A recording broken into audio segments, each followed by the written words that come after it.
Morning, sunshines. Okay, so your blocking project is due today. You need to send me, you don't have to, you can just take pictures of it. If you want to bring it to class, just the first 6 pages to show me what you've done. I'll be glad to look at it. I'm going to let you keep your prompt script though, so you may not actually get a grade on it until I get the prompt script in. But you should be, in order to keep on time, you should have your blocking done. If you have any questions, please come to me, please send me an email, or look at the video from last week again that shows you again how to go through the first couple of pages. You have the first Act 1, Scene 1 should all be yours, okay? So what we're gonna talk about today is creating a prop list for the show, yes? So again, it seems pretty straightforward, but I promise you, this is the God's honest truth. Once the show is designed, the major elements are designed, pretty much every meeting, every production meeting becomes a meeting about props. Props are the thing that gets added and cut the most, and they're done with little logic, mostly with a lot of whim. So having a good, thorough prop list that enumerates and categorizes each prop is very helpful in keeping up with what's been cut, what's been added, what's been subtracted, etc. Yes? So let's just talk about the prop list itself. Again, I've given you a couple of examples of the prop list. The first one we'll look at from lips together, teeth apart. Again, you want to date everything. You want to have your name as you create the list. The first column is where you have found the prop. I would, instead of Act 1 or Act 1 scene or Act 2, etc., I'll put the page number. What page number is this prop on? Yes? But again, this is just an example. The item in the first example is a basket there, and there's one basket, and then the basket has a snake, a hose, a file, a hammer, and a screwdriver in it, and the character named Sam is the person that uses it. But then you can also see below the basket, you still list the snake, you still list the tool, you still link the length of hose. All those things are listed separately, even though they are in the basket at the beginning. They're all Sam's props, yes? But again, how the number of pieces, the character that uses them, and any kind of note that you would have. You might also list separately. Again, this is an excellent properties list, but sometimes it's nice to know whether the prop is borrowed or built or bought, the 3 B's. For instance, this next prop list, each prop is numbered separately. You'll have prop number 45 is the creamer. Bessie uses it, it's in Act 2, Scene 3, page 63. Prop number 46 is the glass. Lee uses it in Act 2, Scene 3, page 63, yes? And so the nice thing about this is if a prop gets cut, then you can just cut through the whole line there, and you can just say prop 55 has been cut, as opposed to, or prop 54 now is only 3 cokes, or whatever the note may be, yes?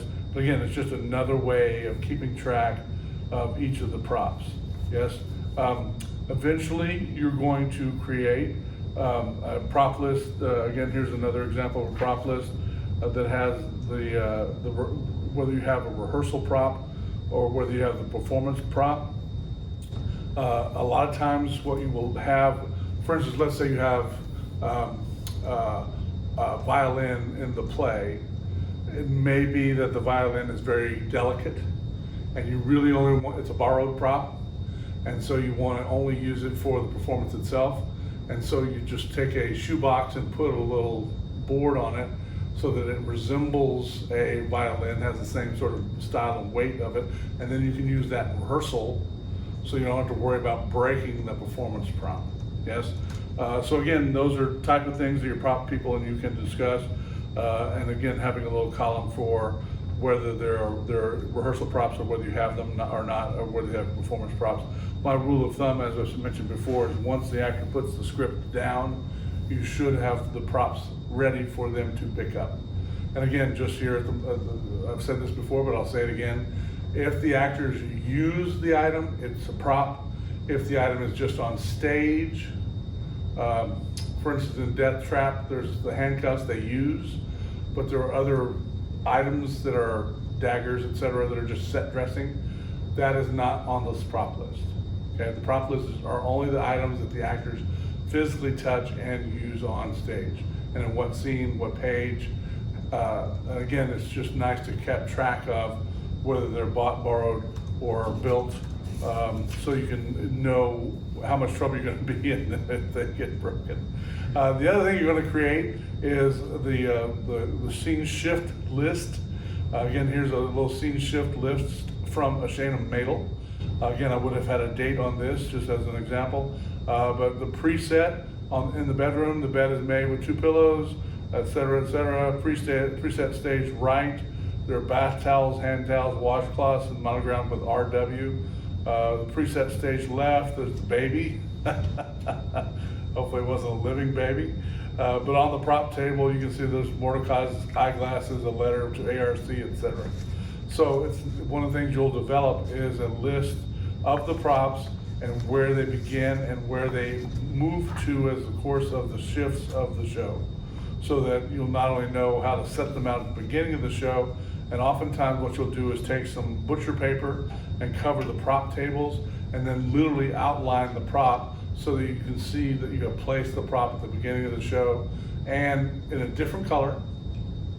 If there's a place that a different prop is set for the end of the show, to make sure that you look and see that the prop has been left by the actor.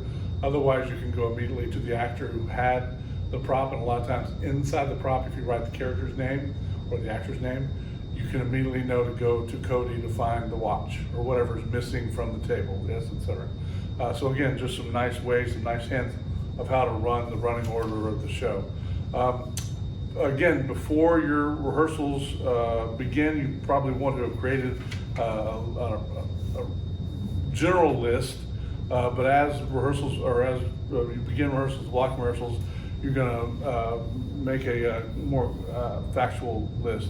I would have a last date to make changes date as a part of the production process. That generally should be the Monday before the tech rehearsal. So if tech rehearsals in our theater start on Thursday, the week before we open, if the last day to add a prop is the Monday before that Thursday, that gives the people who are trying to find the props a couple of days to find it, to locate it, before you're having to put the pressure of the technical rehearsal and doing all the other things that are available to prop lists. Just as a note, while we're here about prop tables, you tend to need some sort of light, a blue light of some sort, a little clip-on light, etc., that's covered with some blue filter, so that you can see backstage what's on the prop table as you're coming off stage and that sort of thing. The other thing that's going to happen, not only are you going to, well, let's talk about the rental loan agreement. You should have created your own little rent loan agreement that you can have, that you can sign with whoever you're loaning the prop or getting the prop from, or sometimes loaning the prop to say what the prop is, the approximate value, when the prop will be returned, and then just have the person agree to the terms of the agreement. Some theaters will actually make money by renting certain props, especially large scale props. Like for instance, in Little Shop of Horrors, the plant that grows from little bitty to enormous, oftentimes will cost you a couple $1,000s, and there are several theaters that have built them over time that they just have them, and they will rent them to various companies.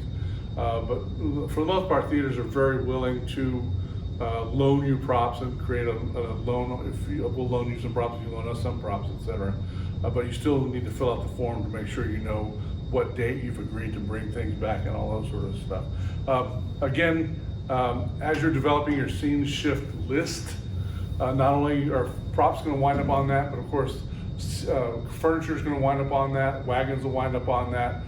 There are 4 ways of moving scenery on stage. You can have an actor carry it on, that's the easy way, or a technician carry it on, or technicians. You can roll it on, you can have a wagon, yes? Typically, if you have wagons, you'll have spike marks for the wagon to stop. And because the wagon rolls, you're going to need some way to make the wagon not roll. So a lot of times you'll have cane bolts that will actually drop into holes you've drilled in the floor. If the theater doesn't allow you to drill into the floor for a cane bolt, you may have wedges, you may have other types of stops on the wagon. There are some air casters that you can release the pressure in the air casters and it'll actually sit on the floor. It does make a little hiss. So again, it wouldn't necessarily work in a smaller space, but on large proscenium spaces, that little bit of a hiss isn't going to bother anybody. So you can carry it on, you can roll it on, you can fly it in, and you can raise it up through the deck. Like for instance in Phantom of the Opera, where the candles come up through the deck and then sort of move about the stage magically, yes? Now, what we're going to do here for the rest of the class is watch a little bit of information about fly lines, about line sets, about flying scenery. Enjoy. Good morning, sunshines. So today we're going to talk about fly systems. Again, our theater itself is a black box, so we don't particularly have a fly system in place, but we can create flying things in and out and that sort of thing. But at least for lighting is concerned, we have a catwalk that we can move various bars and things around. But about 70% of theaters you're going to find around the world, like the Davis Theater, like the Alabama Shakespeare Festival main stage, you're going to find theaters that have this thing called fly system that's installed. Now, again, the fly systems came about with the Middle Ages when theaters moved inside during the Renaissance. You had sailors basically start rigging things in theaters the same way they rigged sails on ships. And so as we get to the 19th century and start introducing electrical lighting equipment, suddenly you have lighting that goes on the stage in addition to the lighting that had been on the front of the stage for years with the gas and the candles. So once we get to electrical lighting, suddenly we start using those flying scenery devices that had been around for a couple of centuries that had been only used for flying drops and backdrops and legs and borders and things like that. Suddenly now we're starting to use them for our lighting positions. The stage has one of the problems with the hip systems that were originated was they inherently had to be out of balance. In order for they again use sand and sandbags to counterweight the battens. The battens are the pipes where the sails were hung and the scenery was hung. And what you would do is hang a lighting instrument on the batten, and then you would have some sort of counterweight on the other side, and you would have the pulleys that would lift and lower. And as you lifted the batten on stage, you had to lower the pulley system off stage, and vice versa. Now, again, before the 20th century, when you were using hemp systems, is what they were called, but they would use sandbags, you had to have it out of weight so that when you untied the rope, either the sand was heavier than the system on whatever you were flying over, the lighting equipment, that sort of thing, so it would move, or the lighting equipment had to be heavier so that it would overcome the friction in the pulleys, yes? One of the things that happens in the 20th century is we're able to add this counterweight system that is much more dependable, and that we add a purchase line that goes around the head block. Again, we'll show you pictures of this in a second. But above the stage is going to be this head block that takes all the pulleys and the rope and pulls it all the way around to the tension block below, and then back to this thing called an arbor, where you load counterweights. So that's the current way the system works. It's still the same idea with pulleys over the top. The loft blocks are what is above the stage that allows for now we have aircraft cable that goes from the top of the arbor. There's a very nice little picture there in your notes, so we can give you a shot there, of a bunch of aircraft cables on the top of what's called an arbor. And again, an arbor is just a device that carries the counterweights. And the whole reason for the counterweight is because we now, as opposed to being out of balance, in the current counterweight system, things are within 25 pounds, depending on how much a counterweight weighs. Again, here's a picture of a counterweight. At the Davis Theater, the counterweights are 35 pounds, and they also have half bricks, is what they're called, that weigh 20 pounds. And so you can get the weight within 20 or 35 pounds which again doesn't necessarily run crazy when it's out of weight, but it at least will have a little movement. And again, you can get it balanced to where it totally doesn't move, and it's up to you pulling on the purchase line. The purchase line is sometimes called an operating line. It is also sometimes called a hand line. Different people call it different things. I'm gonna call it a purchase line. That's the way I was taught. Anyway, you'll see there's a little picture of a man standing there running a fly system with his hands on the purchase line. You'll see that they have a lock rail, which is where you run the fly system from. The lock rail has a series of locks on it so that when you get the pipe in position, or at trim is what it's called. Trim is where it sits. And again, that's determined by sight lines, depending on what the audience can see. And if you want the lights to be out of sight, you have to have the border in front of the lights so that the lights can just not be seen from the audience. And then you take a piece of tape and or a piece of fabric and run it through the purchase line. And then that'll be your trim line. A lot of people will put the line at the lock itself.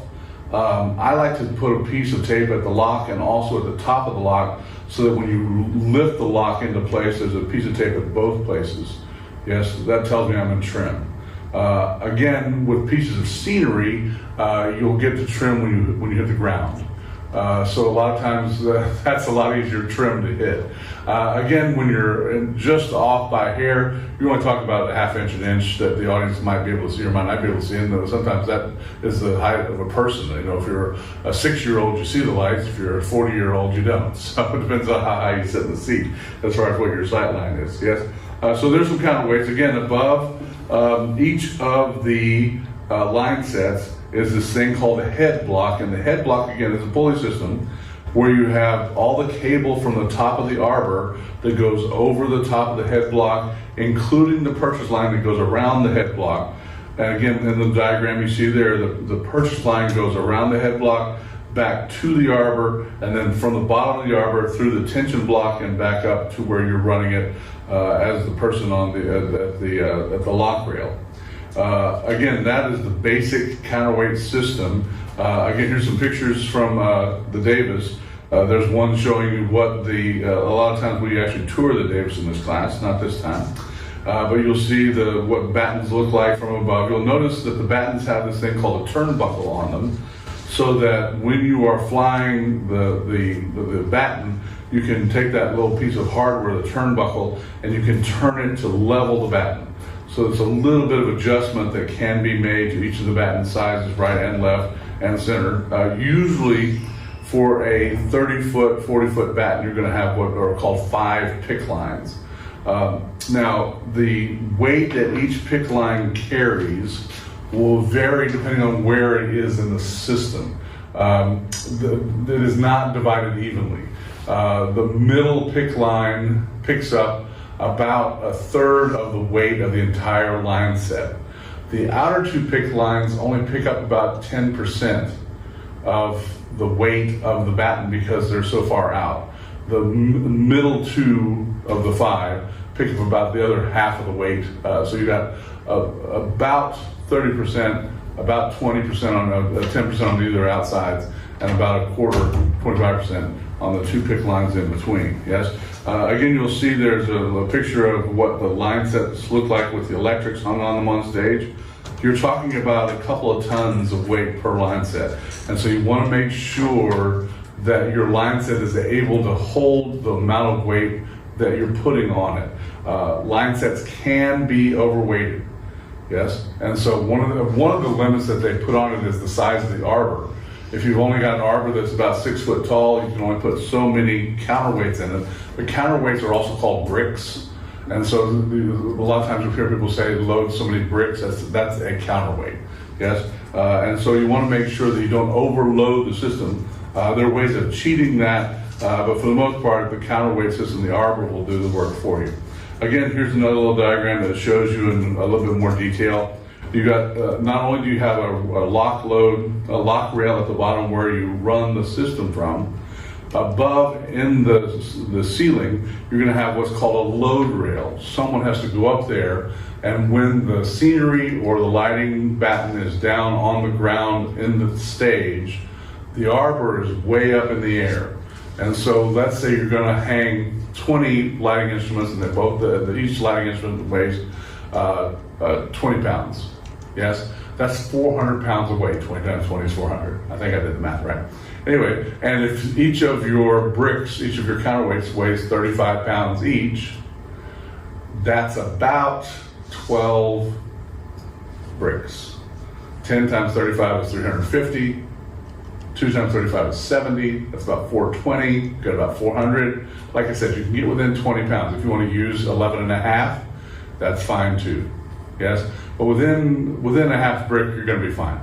Anyway, so what you want to do in order to load this system, you're going to have to have someone up in the load rail, and because the way the load rail is free above you, you want to make sure that it's totally safe.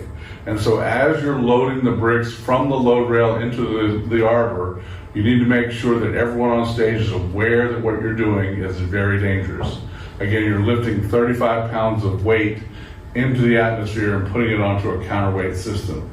And so the safe way of doing that is when you call up the number of bricks to be loaded on the batten, you say load rail, we need 12 bricks on line set 12. Well, first of all, usually the only thing up there is a line set needs to be loaded. So you don't, as a person who's loading the bricks, you don't really have to worry about which line set it is. It's the one that's up there. Now, occasionally there will be more than one, so you actually have to listen to what specific line set it is. But again, you want to make sure that everyone below you is safe and secure.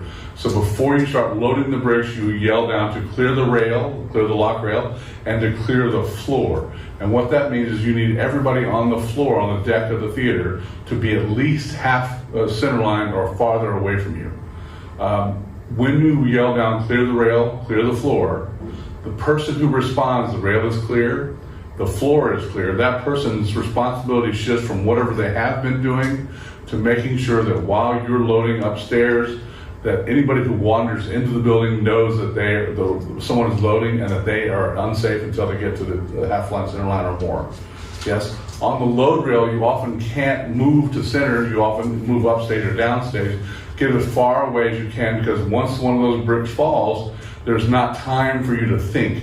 Again, if anything falls, if keys fall out of your pocket, if a pen falls out of your pocket, anything you drop, the immediate reaction has got to be heads up, or at least heads.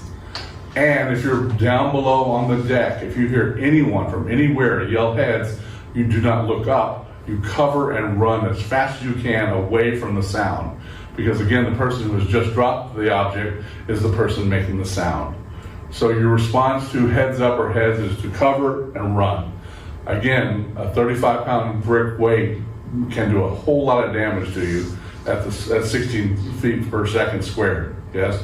Matter of fact, again, not to tell too many stories on myself, but one of the scariest incidents I ever had was where a person was loading a brick, dropped the brick, yelled heads, everybody ran, and the brick never hit the floor. And so everyone realized that somehow the brick had fallen onto another arbor and had stuck there. And so for the next hour, we were slowly but surely climbing up and finding each arbor, and finally we found the free weight and had to get somebody in what's called a bosun's chair to drop down to pick up this weight to bring it to the floor safely. It hasn't happened often, and trust me, when it does happen, it is very scary. But you want to make sure this is not a laughing matter. That can be a death sentence if anybody happens to be hit by a counterweight, as you can imagine. All right, I've got a couple of videos I'm going to show you here. First is just one called Flying Scenery. For those of you who had a hard time imagining what I've been talking about so far, here's a little video that shows you a fly line in use. So you can see the man, he'll unlock the system, he'll fly a piece of fly batten in and out. Again, one of the things you want to notice is that as he's flying it in and out, you always want to pull on the purchase line down.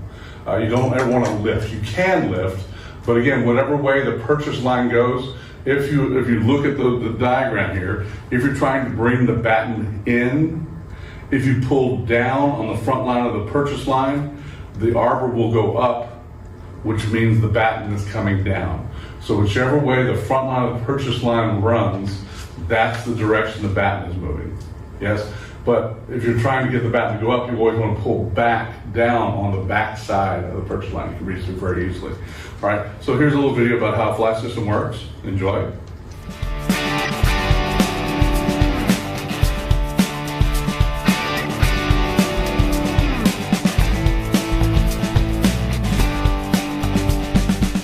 I'm Mike Vandercook. I'm the Director of Production here at the Rouse Center. I'm Lindsay Wolf. I'm the Sound Supervisor here at the Rouse Center. We've been asked today to take you through a little bit backstage and talk to you about our counterweight system. If you've ever wondered what the giant 7-story fly tower or monolith in downtown Crystal Lake is, that is in fact what it is. You can see it from pretty much everywhere in the surrounding area, is so that if we have a 25-foot curtain that we want to bring in so that you can see it, we need 25 feet above the proscenium line to be able to hide that so that it can go away. There's the stage, and then we have curtains, we have movie screens, we've got lighting instruments and everything else that have to go out of the way, back in, and this is how we do it. Everything is on a batten or a large pipe in the sky, and this is our counterweight. You can see it here. So everything that's on a pipe up there weighs a certain amount, so we have to counterbalance that on the other end of the ropes that go all the way across with this giant steel weight here to make sure that it moves smoothly back and forth and doesn't run away. This is your brake. You flip the brake, get it started, and right now I'm going to bring in the movie screen, I believe. Yeah.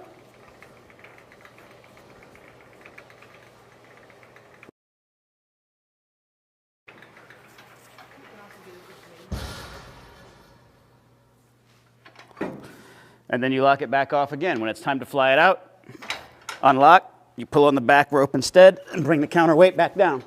Right. So if you've got a 700-pound curtain or a 1,200-pound curtain, as long as you have 700 or 1,200 pounds on this end as well, it doesn't take much effort to slide it back and forth. As opposed to trying to do it just manually, which would take 5 or 6 people to try and haul. That's how it works from here.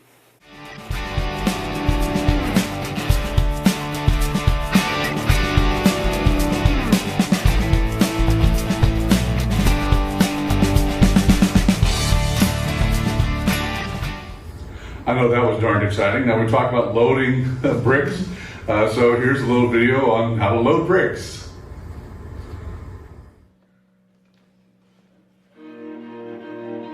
Unlock the rope and make sure the weight is high enough or low enough for the person above to unload or load a weight.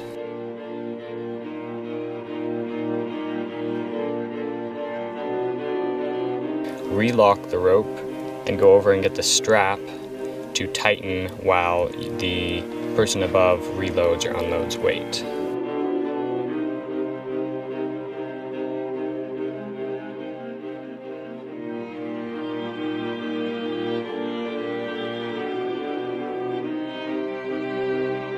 You say, "All clear, ready to unload." The person above either says unlocking or locking weight.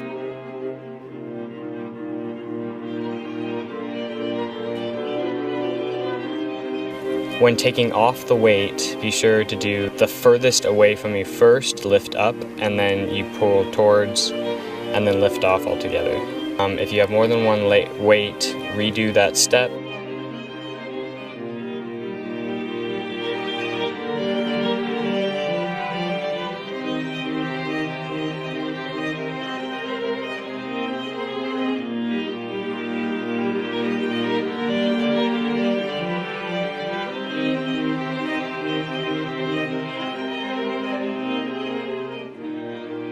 When you're done, yell "locking," and the person below you will say "thank you."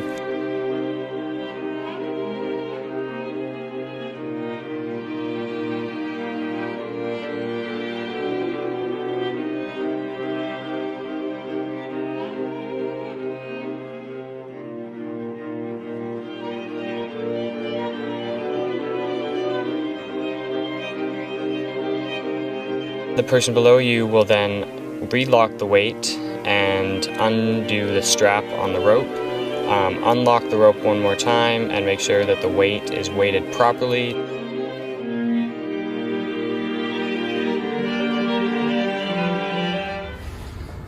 All right, I know you're happy you got up this morning. All right. Now, there are a couple of other things about line sets. One is a lot of times you want to save as much space off stage as you can so that you can put more scenery, more wagons, more things off stage. And so one of the ways of doing that is by using this thing called mechanical advantage.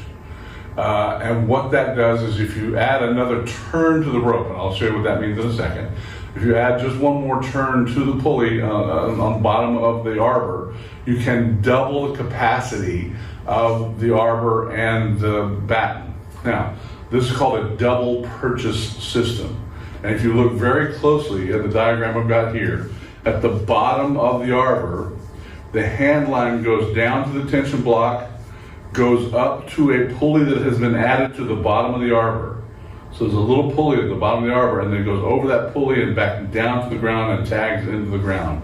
That little pulley, that little thing of using the rope, will double the capacity of the arbor, and it also only has to run half as far. So now for every foot of movement on the purchase line, you get 2 foot of movement on stage, which means that you can now lift up the load rail. If you've got, well, here, let's talk about this. Obviously this makes sense, but you may not have thought about it. If you have a 20-foot drop on stage, yes, you've got a 20-foot drop from the floor to the batten. If you're going to fly it up out of view, as we talked about before, up is out of view, you need a little bit more than 20 feet because you just don't want it to get to the bottom. You want to get totally out of view. So usually the rule of thumb is 2 times the height of whatever the stage proscenium is how tall your fly house is. So for instance, at the Davis Theater, the proscenium is 18 feet tall. So the grid is at 40 feet, a little bit more than 2 times the height.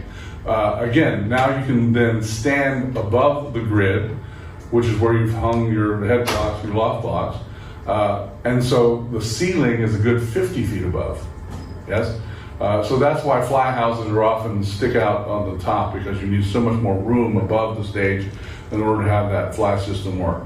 Yes, but again, in the double purchase system, for every foot you travel on stage, you travel half that distance off stage, which allows you to lift the fly rail from the ground into the air and allows you to put that much room underneath the fly rail so that you can then move your scenery. Now, the only downside of all of this is in order to gain that mechanical advantage that you now have added with the pulley, you have to have twice as much weight in order to balance the system. So before, we talked about the 400-pound lights. Now we need 800 pounds of counterweight in order to balance the amount of weight that's on the arbor. So when you work in a double purchase system, the arbors are twice as big. And a lot of times they will add a second load rail. There'll be a load rail where you work from, but then there'll also be a load rail below that, so that because you have to add so much weight, again, using our example, we've gone from 12 bricks to 24 or 23 and a half bricks in order to balance that system with the same number of weight on stage. It's just that because we're using the double purchase system, we now have to have so much more weight off stage. Yes. So again, that is a very nice little remedy that people have found over time to add more fly space and to use the theater more efficiently, so you got more room on the deck. Cool. All right. So that's a little bit all you need to know about how things flying out. Again, as a stage manager, when you have the pieces of scenery that fly, you want to create an end trim. In other words, where they hit the deck or where they get to their end point. You want to create an out trim, because again, you don't want the piece of scenery to have to fly further than it does for the audience not to see it. So you'll have an in trim, you'll have an out trim on the piece, and then a lot of things like, for instance, the legs may have a mid trim, so you don't have to fly them all the way out. Just get them off the floor so that wagons don't roll over the curtains and tear things and that sort of thing. So any kind of shift that you're going to have, the first thing to happen in the shift is for things that need to fly out to fly up. Then things can move on stage, the deck can roll, all that sort of thing. Then once those things are in place, then the things that are flying in can fly in and touch. And then once things have touched, that's when the light cue goes to change the transition of the scene. Again, if that takes less than 7 seconds, you can do it all on blackout. Takes more than the 7 seconds, my suggestion to you is that the scene change happen on Vista or with some sort of lighting so that the audience can understand what's going on. Cool. All right, so for next time, let's see what we're doing next time. We got your paper number 1, your review of trifles is due. And then you also want to start working on your prop list for Death Trap because that is due a week from today. See you then. Bye.